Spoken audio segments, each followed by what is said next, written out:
Bilangan pasal 10. Semboyan Nafiri. Tuhan berfirman kepada Musa, "Buatlah 2 nafiri dari perak. Dari perak tempaan harus kau buat itu, supaya dipergunakan untuk memanggil umat Israel dan untuk menyuruh laskar-laskarnya berangkat. Apabila kedua nafiri itu ditiup, segenap umat itu harus berkumpul kepadamu di depan pintu kemah pertemuan. Jikalau hanya satu saja ditiup, maka para pemimpin, para kepala pasukan Israel harus berkumpul kepadamu.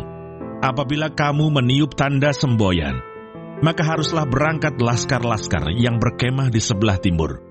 Apabila kamu meniup tanda semboyan kedua kalinya, maka haruslah berangkat laskar-laskar yang berkemah di sebelah selatan. Jadi tanda semboyan harus ditiup untuk menyuruh mereka berangkat. Tetapi untuk menyuruh jemaah itu berkumpul, kamu harus meniup saja tanpa memberi tanda semboyan. Nafiri-nafiri itu harus ditiup oleh anak-anak Imam Harun. Itulah yang harus menjadi ketetapan untuk selama-lamanya bagimu turun-temurun. Dan apabila kamu maju berperang di negerimu melawan musuh yang menyesakkan kamu, kamu harus memberi tanda semboyan dengan nafiri, supaya kamu diingat di hadapan Tuhan Allahmu dan diselamatkan daripada musuhmu. Juga pada hari-hari kamu bersukaria, pada perayaan-perayaanmu, dan pada bulan-bulan barumu, haruslah kamu meniup nafiri itu pada waktu mempersembahkan korban-korban bakaranmu dan korban-korban keselamatanmu. Maksudnya, supaya kamu diingat di hadapan Allahmu, akulah Tuhan Allahmu. Berangkat dari Gunung Sinai. Pada tahun yang kedua, pada bulan yang kedua, pada tanggal 20 bulan itu, naiklah awan itu dari atas kemah suci tempat hukum Allah. Lalu berangkatlah orang Israel dari padang gurun Sinai menurut aturan keberangkatan mereka. Kemudian diamlah awan itu di padang gurun Paran. Itulah pertama kali mereka berangkat menurut titah Tuhan dengan perantaraan Musa. Terdahulu berangkatlah laskar yang di bawah panji-panji Bani Yehuda menurut pasukan mereka. Yang mengepalai laskar itu ialah Nahason bin Aminadab. Yang mengepalai laskar suku Bani Isakar ialah Netaneel bin Suar. Yang mengepalai laskar suku Bani Sebulon ialah Eliab bin Helon. Sesudah itu kemah suci dibongkar dan berangkatlah Bani Gerson dan Bani Merari yang mengangkat kemah suci itu. Kemudian berangkatlah laskar yang di bawah panji-panji Ruben menurut pasukan mereka. Yang mengepalai laskar itu ialah Elisur bin Sedeur. Yang mengepalai laskar suku Bani Simeon ialah Selumiel bin Surishadai. Yang mengepalai laskar suku Bani Gad ialah Elyasaf bin Rehuel. Sesudah itu berangkatlah orang Kehat yang mengangkat barang-barang tempat kudus. Kemah suci sudah dipasang sebelum mereka datang. Kemudian berangkatlah laskar yang di bawah panji-panji Bani Efraim menurut pasukan mereka. Yang mengepalai laskar itu ialah Elisama bin Amihud. Yang mengepalai laskar suku Bani Manasye ialah Gamaliel bin Pedasur. Yang mengepalai laskar suku Bani Benyamin ialah Abidan bin Gideoni. Sebagai barisan penutup semua laskar itu, berangkatlah laskar yang di bawah panji-panji Bani Dan menurut pasukan mereka. Yang mengepalai laskar itu ialah Ahieser bin Amisadai. Yang mengepalai laskar suku Bani Asher ialah Pagiel bin Okran. Yang mengepalai laskar suku Bani Naftali ialah Ahira bin Enan. Itulah aturan keberangkatan orang Israel menurut pasukan mereka ketika mereka berangkat. Lalu berkatalah Musa kepada Hobab, anak Rehuel orang Midian, mertua Musa, "Kami berangkat ke tempat yang dimaksud Tuhan ketika ia berfirman, 'Aku akan memberikannya kepadamu.' Sebab itu, ikutlah bersama-sama dengan kami, maka kami akan berbuat baik kepadamu, sebab Tuhan telah menjanjikan yang baik tentang Israel." Tetapi jawabnya kepada Musa, "Aku tidak ikut, melainkan aku hendak pergi ke negeriku dan kepada sanak saudaraku." Kata Musa, "Janganlah kiranya tinggalkan kami, sebab engkaulah yang tahu bagaimana kami berkemah di padang gurun, maka engkau dapat menjadi penunjuk jalan bagi kami.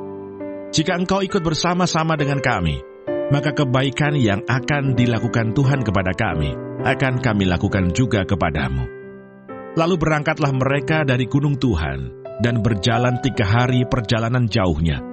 Sedang tabut perjanjian Tuhan berangkat di depan mereka, dan berjalan 3 hari perjalanan jauhnya, untuk mencari tempat perhentian bagi mereka. Dan awan Tuhan ada di atas mereka pada siang hari, apabila mereka berangkat dari tempat perkemahan.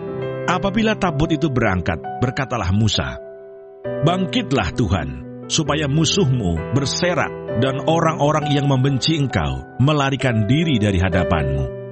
Dan apabila tabut itu berhenti, berkatalah ia, "Kembalilah Tuhan kepada umat Israel yang beribu-ribu laksa ini." Bilangan pasal 11.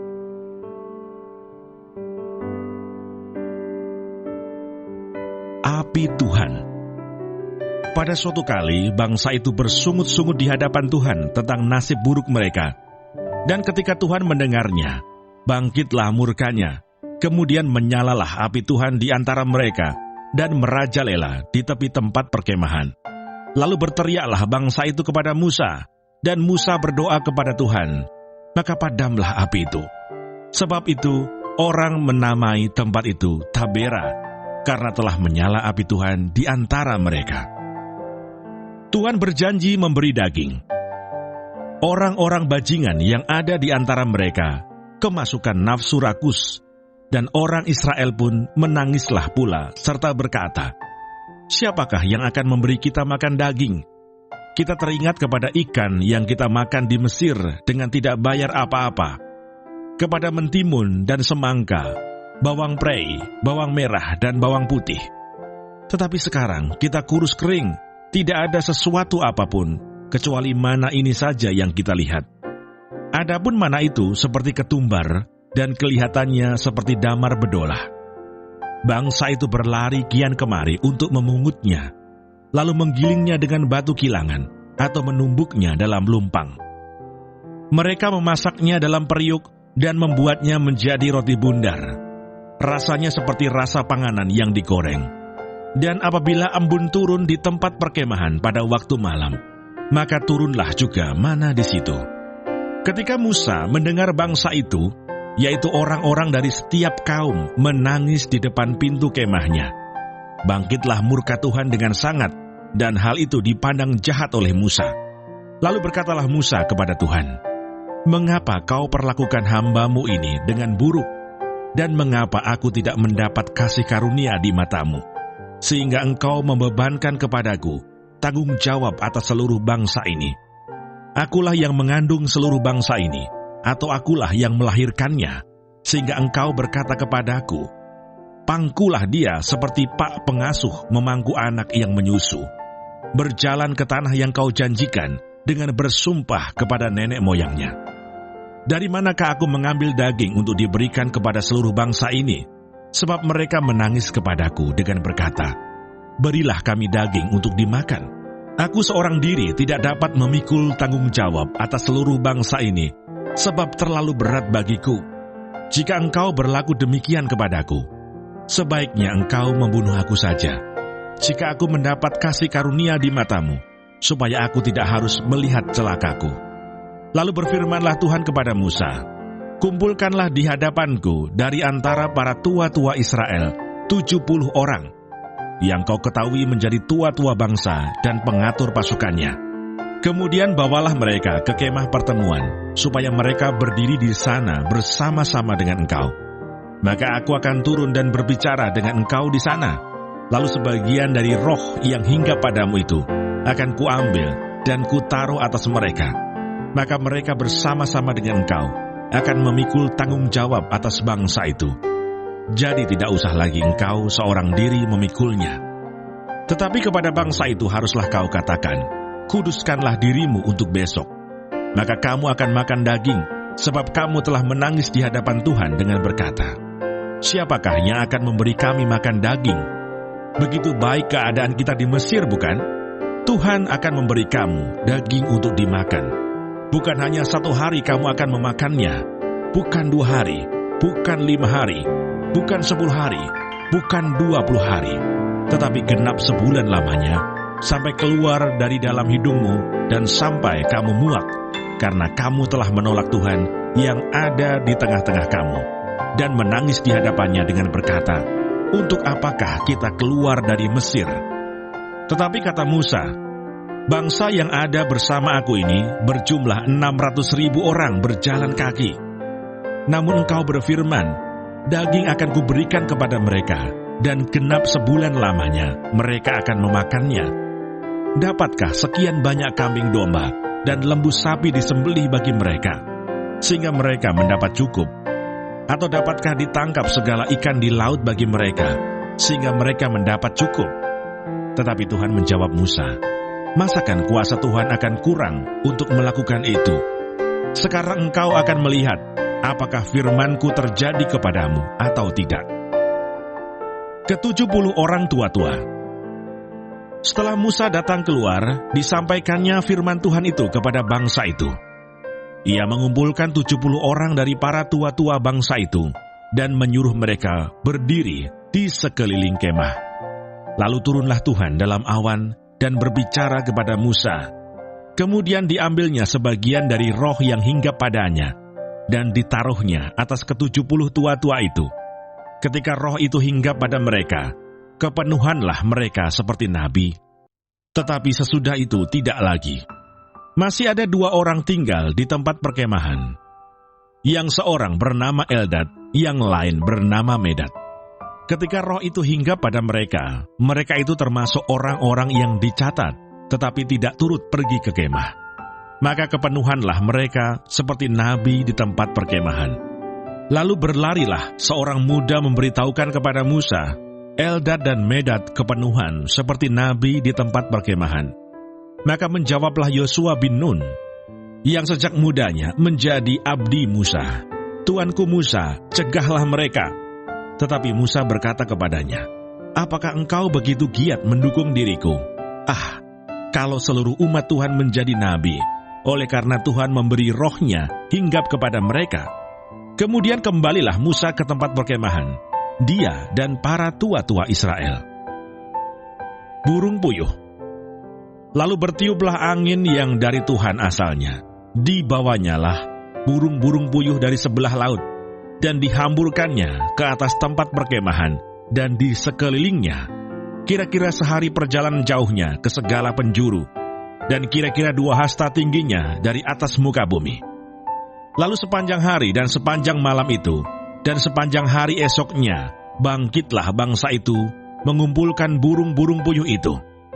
Setiap orang sedikit-dikitnya mengumpulkan 10 homer. Kemudian mereka menyebarkannya lebar-lebar sekeliling tempat perkemahan. Selagi daging itu ada di mulut mereka sebelum dikunyah, maka bangkitlah murka Tuhan terhadap bangsa itu. Dan Tuhan memukul bangsa itu dengan suatu tulah yang sangat besar. Sebab itu dinamailah tempat itu Kibrot Ta'awa, karena di sanalah dikuburkan orang-orang yang bernafsu rakus. Dari Kibrot Ta'awa berangkatlah bangsa itu ke Haserot, dan mereka tinggal di situ. Bilangan pasal 12.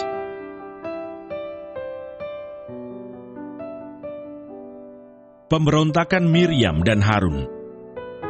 Miriam serta Harun mengatai Musa berkenaan dengan perempuan Kus yang diambilnya, sebab memang ia telah mengambil seorang perempuan Kus. Kata mereka, "Sungguhkah Tuhan berfirman dengan perantaraan Musa saja? Bukankah dengan perantaraan kita juga ia berfirman?" Dan kedengaranlah hal itu kepada Tuhan. Adapun Musa ialah seorang yang sangat lembut hatinya, lebih dari setiap manusia yang di atas muka bumi. Lalu berfirmanlah Tuhan dengan tiba-tiba kepada Musa, Harun dan Miriam, "Keluarlah kamu bertiga ke kemah pertemuan." Maka keluarlah mereka bertiga. Lalu turunlah Tuhan dalam tiang awan dan berdiri di pintu kemah itu. Lalu memanggil Harun dan Miriam. Maka tampillah mereka keduanya. Lalu berfirmanlah ia, "Dengarlah firman-Ku ini. Jika di antara kamu ada seorang nabi, maka aku, Tuhan, menyatakan diriku kepadanya dalam penglihatan. Aku berbicara dengan dia dalam mimpi. Bukan demikian hamba-Ku Musa, seorang yang setia dalam segenap rumahku. Berhadap-hadapan aku berbicara dengan dia, terus terang, bukan dengan teka-teki, dan ia memandang rupa Tuhan. Mengapakah kamu tidak takut mengatai hambaku Musa? Sebab itu bangkitlah murka Tuhan terhadap mereka, lalu pergilah ia. Dan ketika awan telah naik dari atas kemah, maka tampaklah Miriam kena kusta, putih seperti salju. Ketika Harun berpaling kepada Miriam, maka dilihatnya bahwa dia kena kusta. Lalu kata Harun kepada Musa, "Ah Tuanku, janganlah kiranya timpakan kepada kami dosa ini yang kami perbuat dalam kebodohan kami.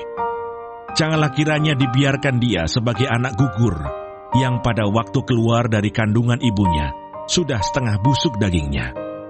Lalu berserulah Musa kepada Tuhan, "Ya Allah, sembuhkanlah kiranya dia."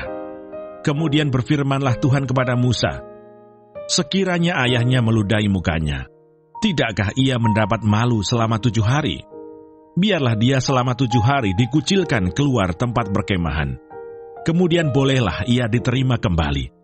Jadi dikucilkanlah Miriam keluar tempat perkemahan 7 hari lamanya, dan bangsa itu tidak berangkat sebelum Miriam diterima kembali.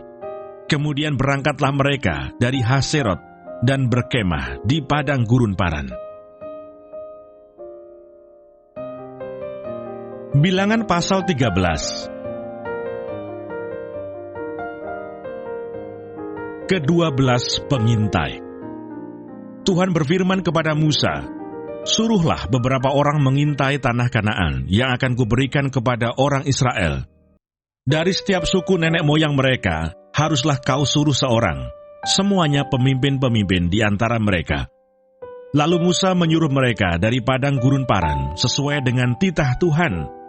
Semua orang itu adalah kepala-kepala di antara orang Israel. Dan inilah nama-nama mereka. Dari suku Ruben, Samua bin Sakur. Dari suku Simeon, Safat bin Hori. Dari suku Yehuda, Kaleb bin Yefune. Dari suku Isakar, Yigal bin Yusuf.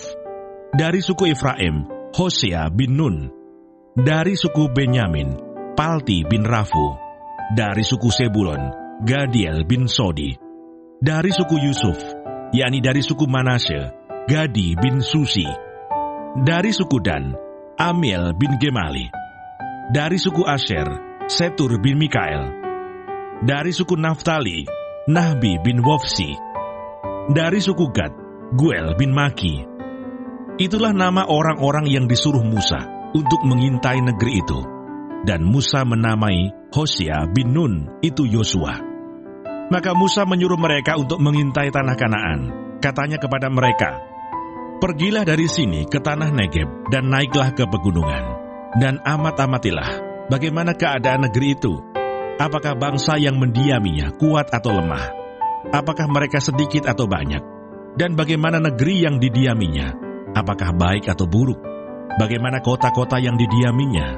Apakah mereka diam di tempat-tempat yang terbuka atau di tempat-tempat yang bergubu? Dan bagaimana tanah itu? Apakah gemuk atau kurus? Apakah ada di sana pohon-pohonan atau tidak? Tabahkanlah hatimu dan bawalah sedikit dari hasil negeri itu." Waktu itu ialah musim hulu hasil anggur. Mereka pergi ke sana, lalu mengintai negeri itu, mulai dari padang gurun Zin sampai ke Rehob, ke jalan yang menuju ke Hamat. Mereka berjalan melalui tanah Negeb, lalu sampai ke Hebron. Di sana ada Ahiman, Sesai, dan Talmai, keturunan Enak. Hebron didirikan 7 tahun lebih dahulu dari Soan di Mesir. Ketika mereka sampai ke lembah Eskol, dipotong merekalah di sana suatu cabang dengan standan buah anggurnya. Lalu berdualah mereka menggandarnya, juga mereka membawa beberapa buah delima dan buah ara. Tempat itu dinamai orang lembah Eskol, karena tandan buah anggur yang dipotong orang Israel di sana. Sesudah lewat 40 hari pulanglah mereka dari pengintaian negeri itu, dan langsung datang kepada Musa, Harun, dan segenap umat Israel di Kades, di padang gurun Paran. Mereka membawa pulang kabar kepada keduanya, dan kepada segenap umat itu, dan memperlihatkan kepada sekaliannya hasil negeri itu. Mereka menceritakan kepadanya, "Kami sudah masuk ke negeri kemana kau suruh kami, dan memang negeri itu berlimpah-limpah susu dan madunya, dan inilah hasilnya. Hanya bangsa yang diam di negeri itu kuat-kuat, dan kota-kotanya berkubu dan sangat besar. Juga keturunan Enak telah kami lihat di sana. Orang Amalek diam di tanah Negeb, orang Het, orang Yebus, dan orang Amori diam di pegunungan. Orang Kanaan diam sepanjang laut dan sepanjang tepi sungai Yordan." Kemudian Kaleb mencoba menenteramkan hati bangsa itu di hadapan Musa, katanya, "Tidak, kita akan maju dan menduduki negeri itu, sebab kita pasti akan mengalahkannya." Tetapi orang-orang yang pergi ke sana bersama-sama dengan dia berkata, "Kita tidak dapat maju menyerang bangsa itu, karena mereka lebih kuat daripada kita." Juga mereka menyampaikan kepada orang Israel kabar busuk tentang negeri yang diintai mereka dengan berkata, "Negeri yang telah kami lalui untuk diintai adalah suatu negeri yang memakan penduduknya, dan semua orang yang kami lihat di sana adalah orang-orang yang tinggi-tinggi perawakannya. Juga kami lihat di sana orang-orang raksasa, orang Enak yang berasal dari orang-orang raksasa, dan kami lihat diri kami seperti belalang, dan demikian juga mereka terhadap kami." Bilangan pasal 14.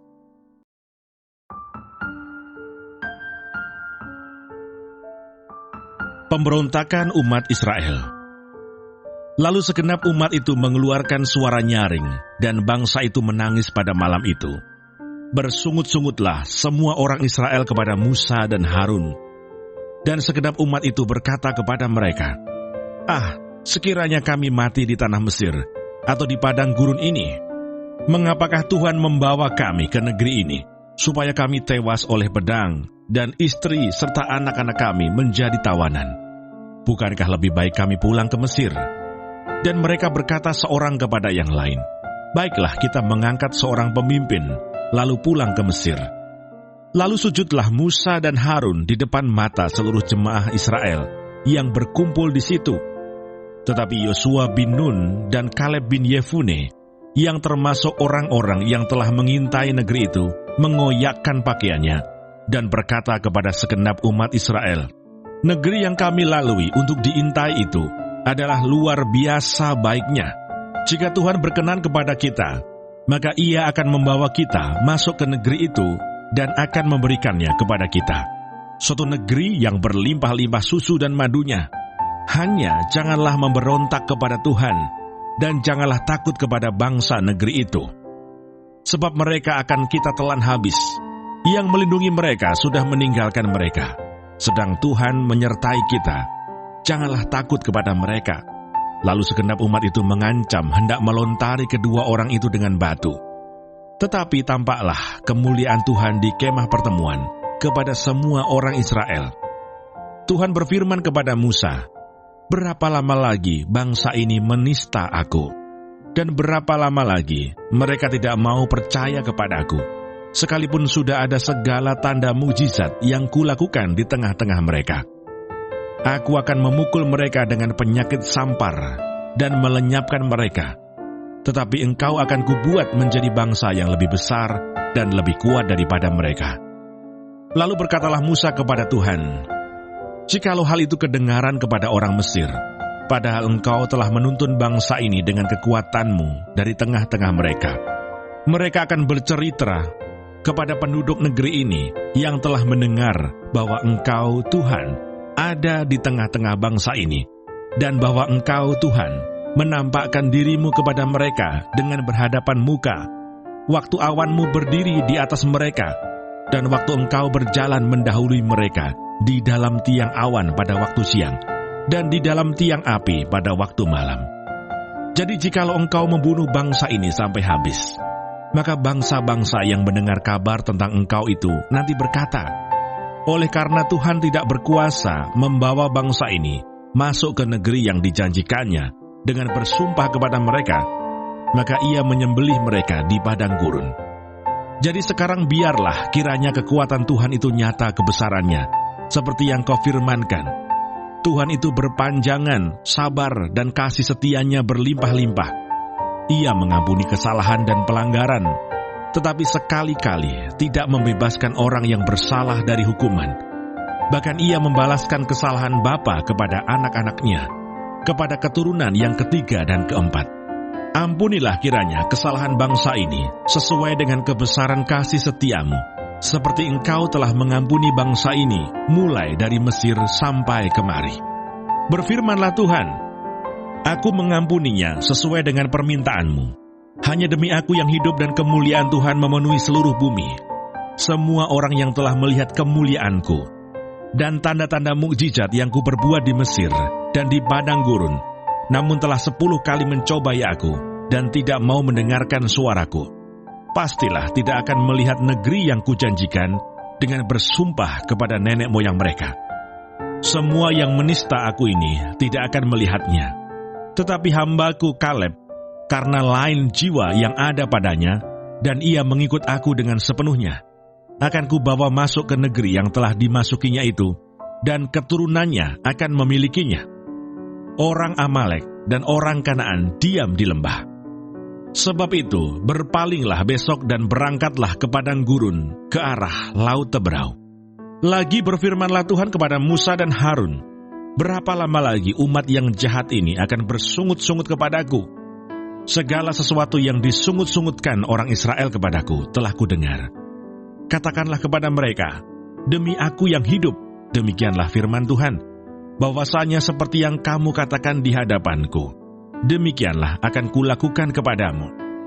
Di padang gurun ini, bangkai-bangkaimu akan berhantaran, yakni semua orang di antara kamu yang dicatat, semua tanpa terkecuali yang berumur 20 tahun ke atas, karena kamu telah bersungut-sungut kepadaku, bahwasanya kamu ini tidak akan masuk ke negeri yang dengan mengangkat sumpah telah Kujanjikan akan Kuberi kamu diami, kecuali Kaleb bin Yefune dan Yosua bin Nun.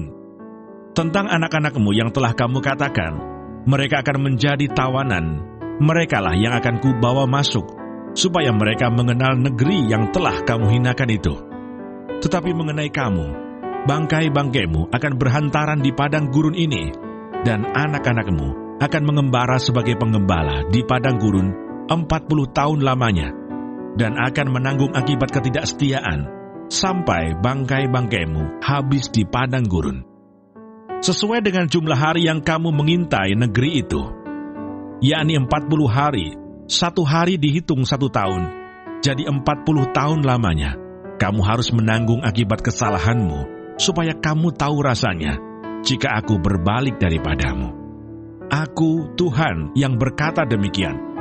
Sesungguhnya Aku akan melakukan semuanya itu kepada segenap umat yang jahat ini, yang telah bersepakat melawan Aku. Di padang gurun ini, mereka akan habis, dan disinilah mereka akan mati.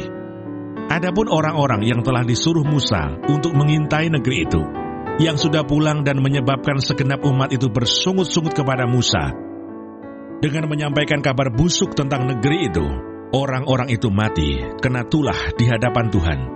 Tetapi yang tinggal hidup dari orang-orang yang telah pergi mengintai negeri itu, hanyalah Yosua bin Nun dan Kaleb bin Yefune. Serangan ke bagian selatan gagal. Setelah Musa menyampaikan perkataan ini kepada semua orang Israel, maka berkabunglah bangsa itu dengan sangat. Dan keesokan harinya, bangunlah mereka pagi-pagi hendak naik ke puncak gunung sambil berkata, "Sekarang kita hendak maju ke negeri yang difirmankan Tuhan itu. Memang kita telah berbuat dosa." Tetapi kata Musa, "Mengapakah kamu hendak melanggar titah Tuhan? Hal itu tidak akan berhasil. Janganlah maju, sebab Tuhan tidak ada di tengah-tengahmu, supaya jangan kamu dikalahkan oleh musuhmu.